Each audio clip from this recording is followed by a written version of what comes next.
विदु रावल जी, आप बताइए सरकार की कैसी तैयारी है, क्योंकि अब विपक्ष ये आरोप लगा रहा है कि बहुत सारे हॉस्पिटल्स में तो स्टाफ ही नहीं है और जो मॉक ड्रिल जो हुई है उसमें कहीं पर अस्पताल में आईसीयू बंद मिला है तो कहीं पर ऑक्सीजन प्लांट ही खराब मिला है। मनु जी, आपको नमस्कार और आपके माध्यम से जी न्यूज के प्रत्येक दर्शक को नमस्कार। हमारे साथी जो पैनलिस्ट हैं और जो प्रबुद्ध डॉक्टर साहब हैं उनको भी नमस्ते।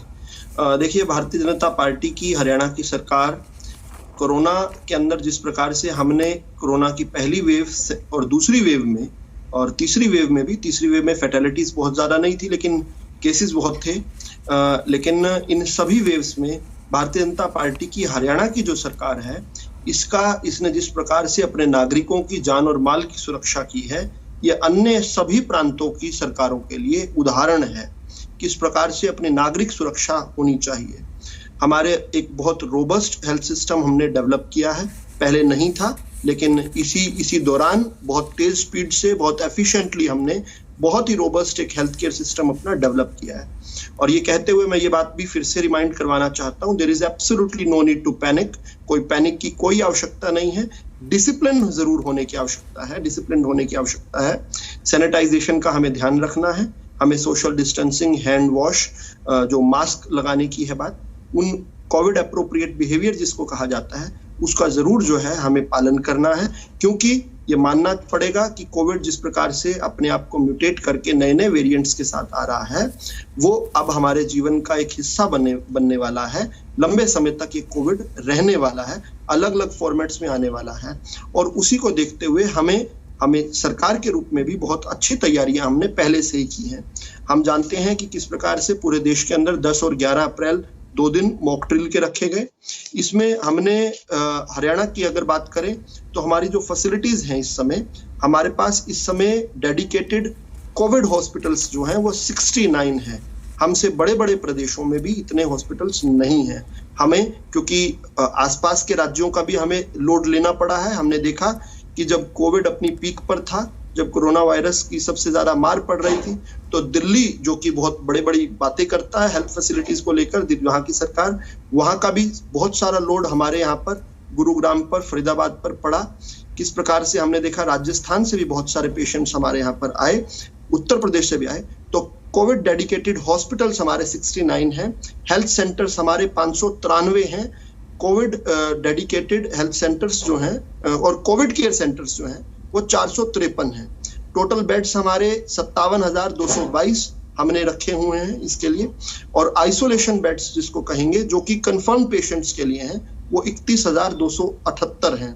इसके अलावा जो सस्पेक्टेड जो लोग होंगे उनके लिए भी आइसोलेशन बेड्स हमने 25,944 रखे हुए हैं। ऑक्सीजन सपोर्टेड बेड्स जो है हमारे 17,151 है। आईसीयू बेड्स हमारे जो फंक्शनल आईसीयू बेड्स हैं, मुझे नहीं पता विपक्ष के लोग कौन सी जगह पर क्या देखा है, लेकिन मॉक ड्रिल में ये सभी के सभी जो फंक्शनल पाए गए वो 6,048 हैं। वेंटिलेटर्स 2,690 हैं। ऑक्सीजन जिस प्रकार से मेनफोल्ड जिसको बोलते हैं वो अवेलेबल हमारे पास 557 है। हमारे हरियाणा में 101 ऑक्सीजन के प्लांट्स हैं, 907 वेंटिलेटर्स हैं हमारे पास। ऑक्सीजन कंसंट्रेटर्स की बात करें तो 7,521 स्थिति में है ना विदु जी? हम अच्छी स्थिति में इस प्रकार से हैं तैयारियों को लेकर। और नहीं, ऑक्सीजन प्लांट सब ठीक है ना, कोई खराब तो नहीं है? सभी के सभी फंक्शनल हैं। जो मैंने सारा आपको डाटा दिया, ये सारा पिछले 2 दिनों में, इनमें कोई सैंपलिंग नहीं हुई। 100% इन लोगों की फंक्शनैलिटी को चेक करके मैं ये आपको डाटा दे रहा हूं। और ये जब मैं डाटा दे रहा हूं तो साथ साथ एक बात और बता रहा हूं, क्योंकि आपने विपक्ष के नेताओं की बात की। जिस समय कोरोना से हरियाणा के नागरिक जूझ रहे थे, देश के नागरिक जूझ रहे थे, तो हमारे जो हेल्थ वर्कर्स हैं, हमारे जो मेडिकल ऑफिसर्स हैं, हमारे जो सफाई कर्मचारी हैं, वो कोरोना से लड़ाई लड़ रहे थे। सरकार उनके साथ सशक्त तौर पर खड़ी थी। सरकार भी कोरोना से लड़ाई लड़ रही थी।